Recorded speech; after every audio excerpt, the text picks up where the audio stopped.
Un message de soutien pour l'armée congolaise FARDC par le peuple rwandais.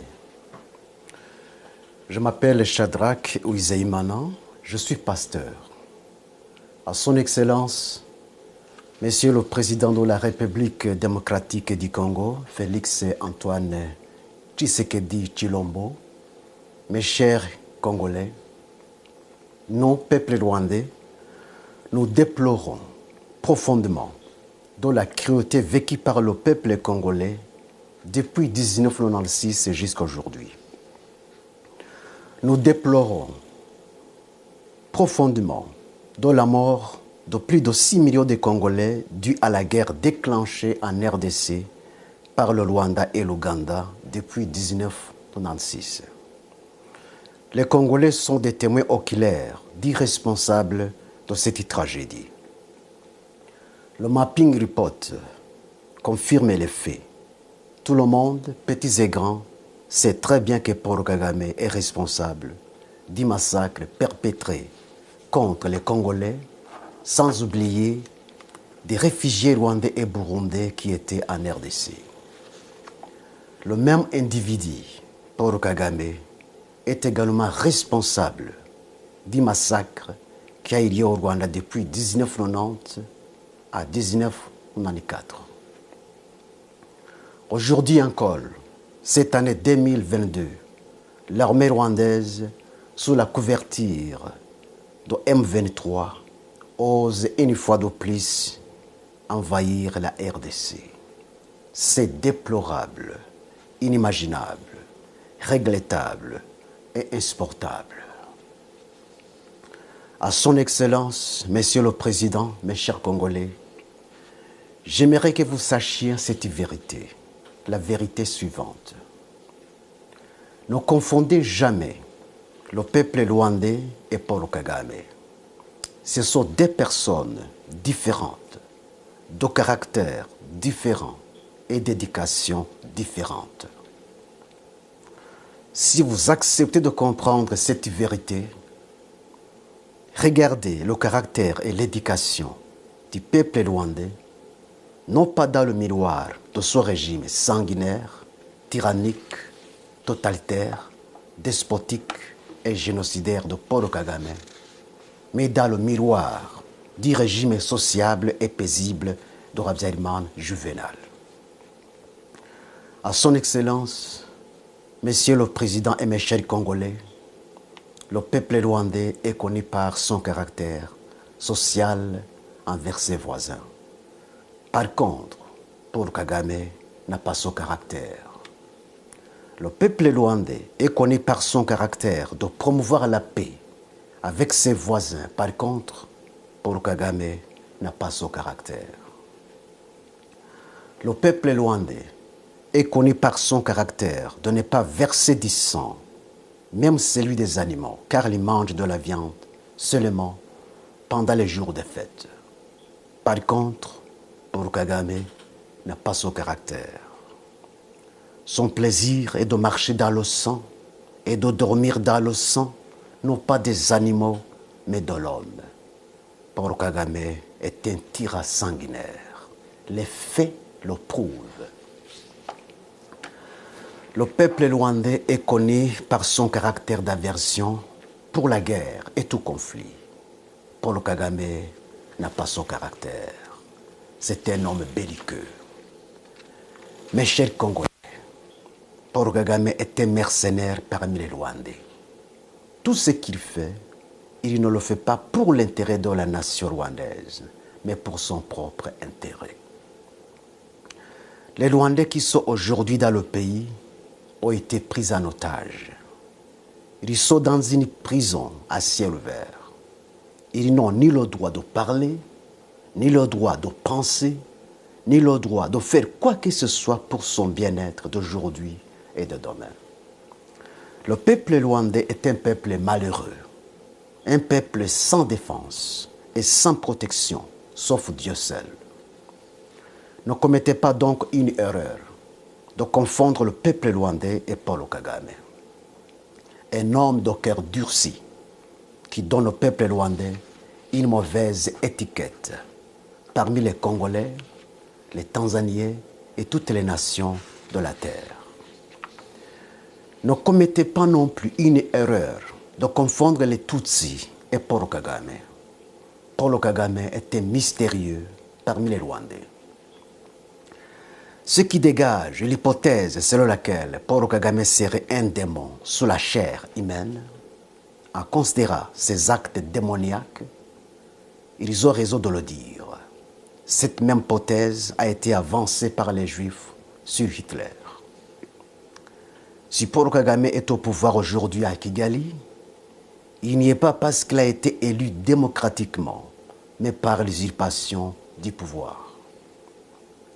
Lorsque nous disons, nous, peuple rwandais, nous soutenons fortement l'armée congolaise FARDC dans cette lutte louable qu'elle est en train de mener contre l'armée rwandaise sous couverture de M23, vous devez saisir nos propos, non pas comme ironie, mais pour la vérité, rien que la vérité. Le peuple rwandais n'a pas donné à Kagame un mandat d'agresser la RDC sous la couverture de M23. Il a fait et il fait cet acte ignoble par ses propres mérites, non pas par les mérites des Rwandais. Nous, peuple rwandais, nous dénonçons et condamnons énergiquement l'invasion de l'armée rwandaise sous la couverture de M23, sous l'ordre de Paul Kagame, non pas sous l'autorisation de la nation rwandaise. Nous, peuple rwandais, nous demandons à Paul Kagame de démissionner car ces actes de barbarie contre la RDC depuis 1996 jusqu'à aujourd'hui est une honte pour la nation rwandaise. Personne ne doute l'invasion de la RDC par l'armée rwandaise sous la couverture de M23. Personne, sauf les alliés de Paul Kagame pour leurs intérêts personnels. À son Excellence, Monsieur le Président et mes chers Congolais, trop c'est trop. Paul Kagame a dépassé les limites de ses actes de sabotage. Aujourd'hui, à son Excellence, Monsieur le Président et mes chers Congolais, vous devez donner une leçon irréversible à Paul Kagame et son régime despotique pour ne plus envahir la RDC une fois de plus. L'armée congolaise mérite un soutien total de tous les Congolais, de tous les Rwandais et du monde entier afin d'éradiquer les racines productives et du mal, non seulement pour les Congolais, mais aussi pour les pays des Grands Lacs. Aujourd'hui, c'est une occasion opportune que Dieu offre aux Congolais pour sécuriser pour toujours non seulement le Congo, mais aussi les pays des Grands Lacs qui sont déstabilisés par Paul Kagame et Museveni depuis 1990 jusqu'à aujourd'hui. Paul Kagame, un homme qui s'est fait Dieu en Afrique. J'ai attendu ces fanatiques l'appeler l'homme fort de l'Afrique. Et c'est vrai? Pas du tout. Ce n'est pas l'homme fort de l'Afrique, mais l'homme du mal de l'Afrique. La parole de Dieu dit, je cite, « L'orgueil précède la chute ». Aujourd'hui, c'est la chute de Paul Kagame avec son régime despotique. À son Excellence, Monsieur le Président et mes chers Congolais, aujourd'hui, Dieu vous offre l'occasion, la plus belle occasion de sécuriser votre pays. C'est à vous de l'exploiter et de la profiter. Une occasion perdue ne revient pas. Il faut aller jusqu'à la source du mal et éradiquer le mal et établir le bien. Levez-vous comme un seul homme et débarrassez-vous de l'armée rwandaise sous la couverture de M23 qui est sur le sol de la RDC. La souveraineté d'un pays est inviolable. À son Excellence, Monsieur le Président, mes chers Congolais, cessez de marcher comme une tortue en défendant la souveraineté de votre pays alors que vous êtes en temps de guerre. Par contre, courez plus qu'un cheval, volez plus qu'un faucon pèlerin car le Congo a été agressé et envahi par l'ennemi terroriste qui a rejeté des résolutions pacifiques pour un conflit non fondé. Mes chers Congolais, Dieu est avec vous, mais il est contre votre ennemi. Mes chers Congolais, gardez-vous de tomber dans le piège de votre ennemi. Gardez-vous de tout conflit d'ordre civil. Tomber dans ce piège, c'est perdre la bataille. Que l'histoire du passé des Rwandais vous apprenne tous les plans et toutes les stratégies de Paul Kagame qui consistent à faire basculer un pays dans le chaos afin de justifier son intervention et ses actes destructifs. La provocation du génocide, c'est l'arme la plus chérie de Paul Kagame.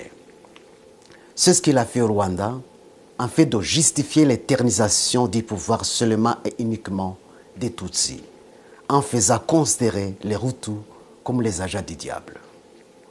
N'acceptez pas donc d'appliquer cette formule démoniaque de Paul Kagame. Si osez parler d'une vérité, ma première vérité, je vais vous donner une deuxième.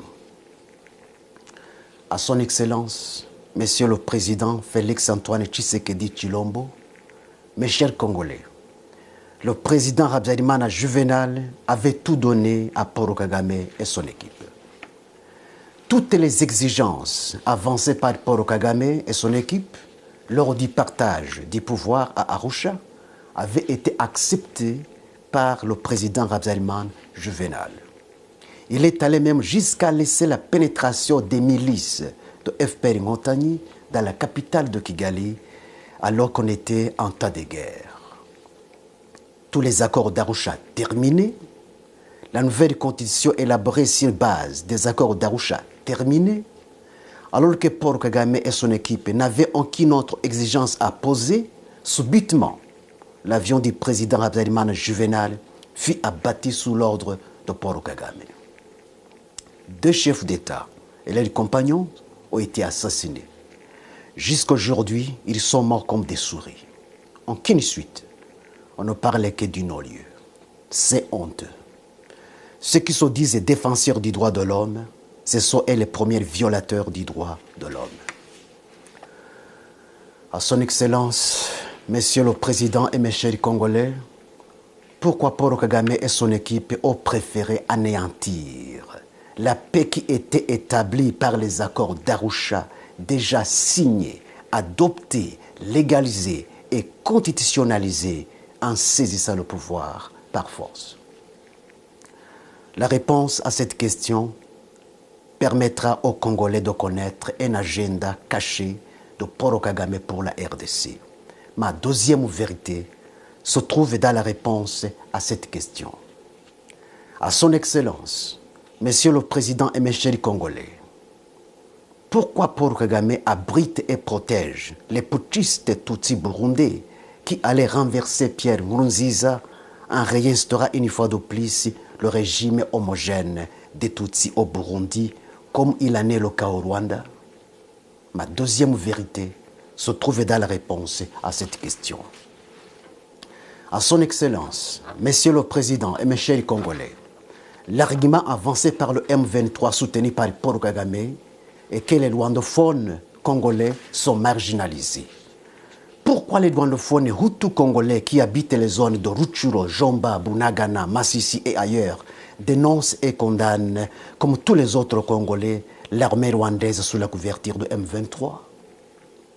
Pourquoi ce sont les rwandophones Tutsis congolais qui prétendent être marginalisés au Congo alors que les rwandophones Hutus congolais ne le prétendent pas? Ma deuxième vérité se trouve dans la réponse à cette question.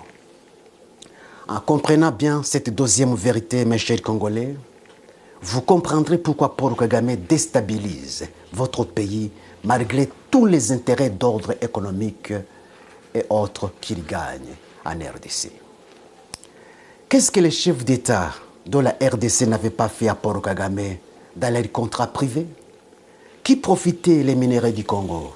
N'est-ce pas Paul Kagame? Pourquoi n'est-il pas satisfait? Vous devez savoir pourquoi.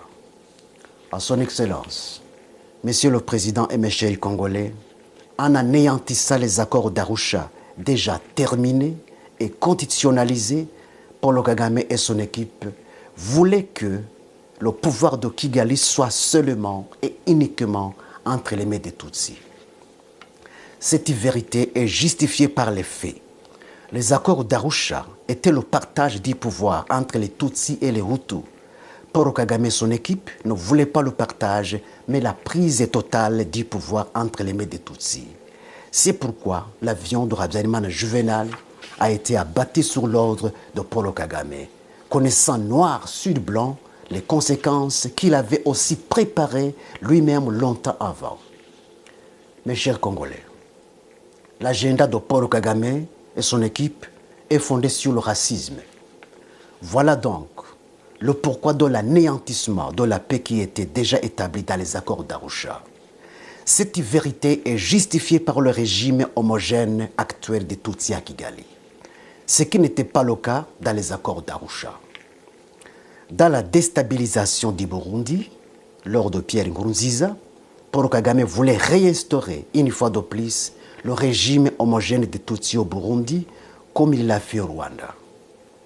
Dans la déstabilisation de la RDC par les milices Tutsis de M23 soutenues par Paul Kagame, sous prétexte de la marginalisation des rwandophones congolais, alors que les rwandophones hutus congolais, plus nombreux même que les rwandophones tutsis congolais, condamnent M23 comme tous les autres Congolais, Paul Kagame, son projet est d'établir sur la RDC un régime absolu des Tutsis, comme il l'a fait au Rwanda.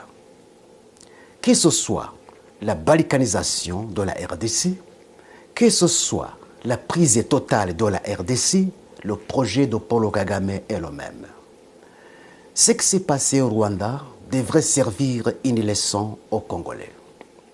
Les Congolais ont intérêt de savoir la différence qu'il y a entre les Tutsis et les Hutus, en fait de bien comprendre le projet démoniaque de racisme de Paul Kagame. Mes chers Congolais, les Tutsis sont de la famille des Nilotiques, comme les Éthiopiens, les Somaliens, les Soudaniens, les Maasai, les Hima et autres. Tandis que les Hutus sont de la famille du peuple bantou, comme les Congolais, les Zimbabwéens, les Zambiens, les Namibiens, les Tanzaniens et autres. Le projet de Paul Kagame est d'établir un empire des Nilotiques dans les pays des Grands Lacs. Le président Museveni d'Ouganda est aussi de la famille des Nilotiques. C'est pourquoi il collabore en commun accord avec Paul Kagame dans l'établissement d'un empire des Nilotiques dans les pays des Grands Lacs. Ils ont réussi le projet en Ouganda. Ils ont réussi le projet au Rwanda. Maintenant, ils luttent farouchement pour l'exécuter en RDC, au Burundi, en Tanzanie, pourquoi pas au-delà.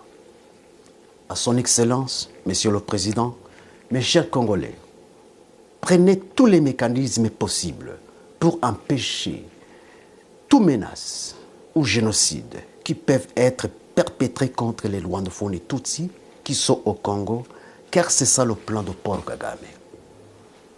S'il base d'une terre barbarie, il est prêt de justifier son envahissement officiel dans votre pays. Tous les Congolais doivent être vigilants pour ne pas tomber dans ce piège. Je sais, par sa ruse, Paul Kagame peut utiliser ces instruments pour préparer un génocide sur le sol de la RDC et l'exécuter comme il l'a fait au Rwanda.